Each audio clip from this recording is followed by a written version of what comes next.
Time Out with Tim. Oh. Open up your mind and let me in. Open up your mind and let me in.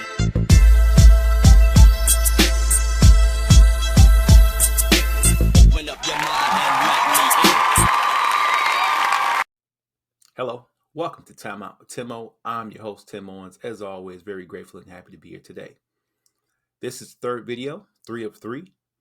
I did part 1 and 2, What Are Demons? 2 got into a little bit more of the possession side of things and the battle between good and evil. This last video that I'm posting out of the 3 is an interview with Pastor Trupenbach out of Utah, I believe it is. Pretty good piece. He talked about music, some of the symbolism, different things that affect us that we're not paying attention to. Pretty in-depth. I really enjoyed it. It brings joy to my heart when I find positive content and things to help people to live a better life and a more positive life, more productive life by knowing how to defend themselves against the attack of the enemy and his minions. So, and it's funny because sometimes if I was saying some of these things, some people just wouldn't receive it. Sometimes it's not the message, it's the messenger. People who know you, they don't understand how you can talk about certain things. But look, we all have lived very interesting lives and different paths than lives we went down. If you think about this for a second, some people you've known, you can learn a whole new language in 6 months to a year. So people can change, people can grow, people can get new experiences, different things that you've never dreamed of. So sometimes just because you've known this person your whole life doesn't mean that they don't know anything or they haven't lived or could teach you something. So let's go ahead and cut to the video. The Orthodox Christian has to be constantly aware that the invisible world is always active. We're extremely cautious with everything, including ourselves. We recognize that any thought or impulse we have may be from God, but it also may just be psychological from us, or it may be from the demons. And we have to recognize in all humility that we probably don't have the discernment to distinguish one from another. Well, the great saints and elders have that discernment. When we don't have that discernment, we tend to be pretty distrustful of ourselves, which is why we go to our spiritual father. But we are ever aware of the demonic world around us. At the same time, we're not hyper-focused on it. We don't become obsessed with it. We don't give more attention than it's due. And I think this is spiritually one of the dangers that people make, is that when they do have something happening in their spiritual life that they feel is demonic, sometimes if you begin to really worry about it and give it more focus than it's due, you actually strengthen it. For instance, people are sometimes surprised when they have, what are their logis me? What are these random thoughts that comes up that's particularly kind of crazy? I'm driving down the road and out of the blue I have a thought with my kids in the back of the car to jerk the wheel and careen my car off the road and kill us all. And it's a fleeting thought, it's in and out. And I go, I've never had a thought like that before. What just happened? Well, if I give it hyper focus, I'm going to sit there and I'm going to strengthen it. I'm going to start worrying about it. I'm going to start giving it a power that it doesn't otherwise have. But if in those moments we can learn to say, I'm going to put my thoughts right back on Christ and just say, Lord, I know that thought was crazy. That didn't come from me. Clearly didn't come from you. Banish those thoughts from me and then go right back to your prayer life and your world of peace. You're going to be better off. I teach people all the time. I tell them one of the greatest spiritual tools I can give them is called the holy shrug. And the holy shrug is to take something that has happened and just say, yeah, okay, and go back to normal life. Because otherwise you give it way more credit than it's due. And if the thought isn't helping you, then why are you giving it attention in the first place? Don't let it live rent-free in your head. Go back to holy things and focus on those as much as possible. So the St. Porphyrios method is really the best. And that's to fight for Christ with your back to the demons, rather than trying to fight directly against the demons with your back to Christ. Having said all that, we do take the demonic very seriously. We're very cautious of it. And I've had experiences that have absolutely awakened me to not only how seriously we need to take the demonic, but also how much more power Christ has over the demonic. What does demon possession mean? How do the Orthodox view, that concept? Yeah, Saint Cyril the Athonite, he gives a really clear explanation on this when he talks about how that possession really comes in different stages. When we hear the word possession, we tend to think of the Hollywood type of possession, where somebody has lost control of themselves because a demon is controlling them. This type of thing does happen. I know priests who have done exorcisms on people that were almost out of a Hollywood movie. I mean, literally people levitated off the ground from demonic power, people speaking in languages they didn't know, and some really horrific things. But this is very rare. This is very rare. The demons much more so want to make us not aware of them. They want to make us not think about the spiritual world at all and just become obsessed with this world, the comforts and pleasures therein. And so there are many lesser levels of possession that we all have to deal with. And what St. Silouan says is this. He says, if you love your enemies, this is a sign that grace is within you. But if you hate your enemies, it's a sign that a demon is within you instead. Well, there's a certain level of possession. So possession really goes in different stages. But this is why the Orthodox baptismal service begins with an exorcism. The very first thing we do is we stand in the back of the church, and the priest makes the sign of the cross and breathes on the candidates, and then does 3 prayers of exorcism. St. Diadocos of Photikis says that what's happening in these prayers is that the nature of man is being restored. He says that before one is made a Christian, the demons and evil work from within the heart, and grace works from the outside, as if knocking on the door. But after baptism, and especially after these prayers, everything is reversed. Now grace naturally works from within, and the demons are the ones trying to attack from the outside. This is often why people after baptism experience much more difficult and violent demonic attacks on their spiritual life, as the demons are now trying to reclaim their territory. And this is exactly why Christ gives us the example after baptism of going into the desert to do what? To do battle with Satan. So we know that the demons are going to fight against us. So every Orthodox Christian, if you've been brought into the church, has experienced an exorcism on themselves. But you do get cases. You do get cases where exorcisms are done on people or places in which it's a much deeper, higher level of possession. And I will tell you, I haven't done an exorcism like that with a person, but I have been part of exorcisms of places that were absolutely covered with demonic energy, and the experience is utterly life-changing. The most extreme case that I was a part of, I won't give any details of the place, but I will say that this was out in a more deserted area, and it was a series of buildings. And it just so happened that there had been stories in this area for many, many years of people seeing and hearing things that sounded ghostly or something like that, and sounded demonic. And the particular year that I was there, the activity increased exponentially. I actually wasn't a priest yet, but we did call in a priest and asked him to look at this area, and he consulted with some people who were more familiar with exorcisms. And after hearing all the stories, he decided that we were going to do the exorcism service of the church, which is just some prayers of St. Basil and St. John Chrysostom, and do them in every single building of this area. I will tell you that before he came, being outside at night alone was terrifying. I myself experienced seeing someone in a distance staring at me, and as I walked closer, they completely disappeared. And I heard behind me footsteps when I was walking outside. And I will tell you that they were, in the middle of the night, as clear as could be, the sound of footsteps right behind me. And then you turn around and you see nothing there. Very few things have taught me how to pray the Jesus Prayer like that night. That was a terrifying night.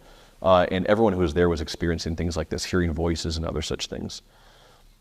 What was incredible was, while that was terrifying, we saw the power of Christ, and we saw how much Christ has absolute power over the invisible world.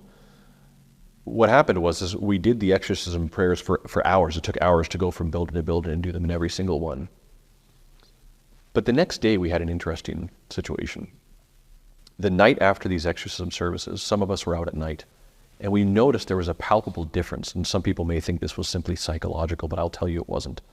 Being outside felt peaceful. You wanted to sleep outside under the stars. It just felt completely different. And of course, even we were wondering, is this just psychological? It certainly didn't feel psychological. It felt like this was an otherworldly peace that had entered this area. And then the next morning, something really fascinating happened. Even though this was kind of a secluded area out in the wilderness, we never considered the fact that we rarely ever saw animals around that area. But the morning after the exorcisms, it was like a Disney movie. Deer, owls, rabbits, all over the place. As if nature itself recognized that demonic energy was gone and they all flooded there. It was one of the most incredible things I've ever experienced. And again, the lesson for me was not to fear the demonic as much as it was as to stick close to Christ, because Christ's power over the demonic was so incredibly palpable. It was an unforgettable experience. What type of things open us up to the demonic? What are things that we should avoid, in our day-to-day lives that we might not be aware of, that are actually might open up doors for demons to enter into our lives? Just don't sin and you don't have to worry about it. It's simple. So obviously, whenever we sin, we align ourselves. This is kind of what salvation will be, is one of the ways of looking at salvation is have we aligned ourselves more with the angels or the demons? They're going to argue about what do our souls look like? Do they look more demonic or more angelic? And so, really just struggling in the spiritual life for Christ and constantly seeking his grace and his forgiveness is a protection in and of itself. It's also wise to stay away from any spiritual practices that are not orthodox, especially those that participate in the occult.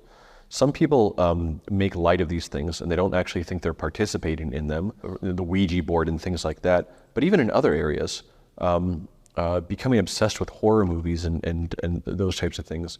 In the vast majority of cases, are you going to see direct and overt possessions after these? No, probably not. But we do acclimate ourselves to evil in that sense. To be entertained by evil is a really, really odd thing. To be entertained by watching somebody go around and kill people is odd. And to be entertained by some of the demonic movies is odd. So I had a man in my first parish come up to me right as I was about to begin Orthros one Sunday. And he asked me, do you Orthodox do exorcisms? Now, whenever somebody asks you that, there's a story behind it. So I said, tell me what happened. I said, I have to start the service in about 5 minutes. So I don't have a lot of time, but tell me what happened. He said that he thought it would be funny to take some occult imagery and to make on Halloween a fake casket with a rope and to drag it around town.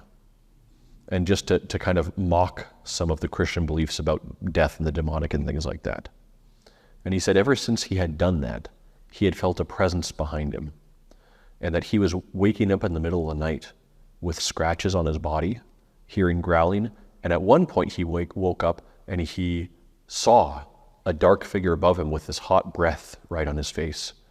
And he said no matter what he had done, he couldn't get rid of it. This was about 3 weeks after Halloween. And he said he really regretted what he had done. I told him, listen, I don't have a lot of time right now. And I was a very new priest. I needed to kind of consult at that time. But I said, I need to go start the service, but here's what I want you to do. I want you to stay. And if you can't stay right now, come back for liturgy. Come back for the divine liturgy, and afterwards I promise you we'll talk. Unfortunately, he never showed up again. He left and didn't come back. I have no idea what happened to him to this day. But that is one of many cases I've seen of people who have dabbled with mocking the demonic or dabbling in occultism and having significant problems afterwards. What about things that might seem harmless, like listening to secular music, rap music, where a lot of the themes that are being talked about in the music is like killing, but some people rationalize it and like, well, I'm not thinking about those things. I just like the energy of the song and I like how it makes me feel. Yeah. What about things like that? Yeah, I remember growing up, I was into rock and alternative, and I remember somebody once calling rock demonic, and I laughed, and I said, it's just utterly ridiculous. This is not demonic music. They're not talking about demons. They're not worshiping demons. There's no demonic imagery in the bands that I was following. But as I grew older and hopefully matured a bit, I started to see that when we say that things are demonic, we don't necessarily mean demonic in the overt sense. What we mean is that there's something about this that displays a demonic energy. It's kind of interesting. I would listen to some of that music, and I would notice that I would be an angrier person after listening to it. Or sometimes I would just be more secular. I would have a looser sense of morals. So these things do get into us, and we have to believe that. We have to believe that what enters the body in the senses doesn't then just pass through and leave us without leaving its mark. Everything we consume in that sense leaves some sort of fingerprint. And the fingerprint of secularism itself may not be, again, overtly demonic, but does it lend itself towards a more secular perspective, which means less Christ-centered? Yes. And is that not in itself a form of being demonic? So again, this is not necessarily going to lead us to demon worship, and I think that's what a lot of people assume, but it does actually acclimate ourselves to an anti-Christian worldview. And so we need to be cautious about those things. Now, having said that, pastorally, when somebody says, do I just need to get rid of all these aspects of my life? I take my kids to movies sometimes, rarely. There's not many movies that are worthwhile these days, but maybe once a year I take them to a movie. So I'm not saying that everything in your life needs to be religiously based in every sense. I think if people who jump in too hard, too fast with that, they can't take it anymore, and eventually they just leave and say, this was too tough for me. So things like, video games, movies, music, I tell people what they need to do is they need to start weaning themselves off of those things until the attraction leaves. If you're going to play video games, maybe you're playing 8 hours a day. Why don't you try playing 7.5 hours a day and then spending that other half hour praying? And then set a timer after you've gotten used to that and say, okay, let's make it 7 and pray for half an hour, maybe 40 minutes now, and keep weaning yourself down. I think it's the same thing with music, with TV. As much as I argue that people shouldn't live their spiritual life like a checklist, I think having a checklist is actually a really good thing on a daily basis. And part of my checklist, there are things that I want to watch. There are things I may want to listen to that may not be directly related to my faith. But those things get placed under other spiritual tasks, such that if I have not done my prayers, if I have not done my spiritual reading, if I haven't done my prostrations, if I haven't done whatever it is, then I don't get. So it's like a reward system for me. So I never try to prioritize the secular over the spiritual. I always try to prioritize the secular over the spiritual over the secular. That takes time. And so we need to wean ourselves in that regard. When I did that with myself with music, because even when I was a priest, I still liked listening to a lot of that music that I used to enjoy. What I did is I made a rule for myself. I'm going to pray the Jesus prayer in the car for however long, depending on the drive, and then I can listen to what I want. Over time, I increased that time of prayer. Now, I can't tell you how much I look forward to that peace and silence. I don't like the radio on in the car. I like that time for prayer. I covet it. I look forward to it. It's one of the few times I have utter quiet in my life. And so every now and then I go, I kind of miss listening to this song. I might put it on, but it doesn't fill me anymore. I find that the spiritual life is so much more fulfilling. It's like having a choice between like a choice steak perfectly cooked and having a little bowl of cheap ground beef from Taco Bell or something. Maybe every now and then I go, oh man, I kind of miss Taco Bell, and I take a couple spoonfuls and then I go, I really want the beef again. I want the steak. I want to go right back to the steak. And this is how the spiritual life is. So we have to learn to fall in love. And that it doesn't take effort. It takes a relearning about what the heart is really yearning for. And when you do, you kind of stay away from those things a little bit more. But if we delve too much into the video games, the pop culture, the music and stuff, without realizing it, it leaves its imprint on our heart, and it does open us to taking things less seriously. And I think that was how I was when I was young, going full circle when somebody called the music demonic, and that's why I laughed about it. I don't laugh about it anymore. How much does intent play a role in our worship? So what I mean by that, can we unknowingly worship a demon perhaps? Or maybe a lot of us participate in what might be demonic unknowingly, like drinking products that have satanic symbolism on it, like a Monster can. Or I remember, just to give you an example, I was a big anime fan growing up, and one of the symbols in the anime that I liked, I didn't know it at the time, but it was actually a 666. But the way it was presented, I didn't make the connection until one of my mom's coworkers, she saw it and she's like, she like gasped and she's like, why are you satanic? And I'm like, what do you mean? This is from my favorite show. So like, we can do things that in which we participate in the demonic, but can we unknowingly worship the demons? Is that something that can happen? I'll have to speculate a little bit on my answer here. I would be really curious to find out what some of the holy figures I know would say about this. I definitely defer to them over what I say, but The first thing I'd say is we need a lot of balance.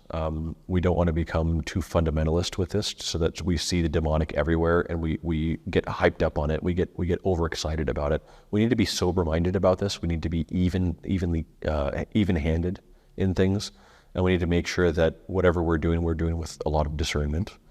At the same time, anything that promotes, even in underhanded ways, the demonic, for us is not something we would want to support in the first place. And if they're putting demonic symbols on things in hidden ways, we have to ask what the intent of the Creator was in the first place. And we have to be willing to look at that and say, okay, this is, as much as I may enjoy this, this is not a difficult sacrifice for me. I can put this stuff away because clearly the creators have an intent that runs against my Christian faith and is working against Christ. As for this question, really interesting question of can we unintentionally worship? I suspect that I would answer by saying we can unintentionally participate in worship. I don't know if it's the same thing as directly worshiping, but we can participate in that which appears to be and maybe has connection to worship. So first we have to ask the question, what is worship? I typically define worship as seeking to become like the object of our worship in the first place. But there's more to it than that. Worship necessitates some sort of sacrifice. Now, whenever we consume media, we are sacrificing time and money for those things. And so there is a bit of sacrifice involved in these things. And it may not be consciously thought of it in such a way, but there is a bit of sacrifice. And if in participating in these things or consuming them, we are constraining our thoughts, if we find that we're thinking about these things when we're not doing them, especially if they're interfering with our own prayer life, we've clearly caused a distortion to our worship of Christ in the first place. So to me, it seems like we are actually unwittingly participating in some sort of worship. And even if it's not completely intentional, we are intentionally consuming or participating in these things, even if we didn't recognize it as worship. And that's why the Christian needs to be very consciously aware of what he's doing and how things affect him. And again, that goes back to something we've already discussed, but it goes back to the idea that the more we acclimate ourselves and resonate ourselves with the life of grace, the more we're going to begin noticing when things are out of sync with that resonance. And that is something that is necessary in the Christian life. The only way that you're going to resonate more with true grace, though, is to keep inviting grace in through prayer. And this is why prayer life needs to be the main work. This is the main work and main focus of the Christian. All right, we're back. I hope you guys found that video as informative as I did.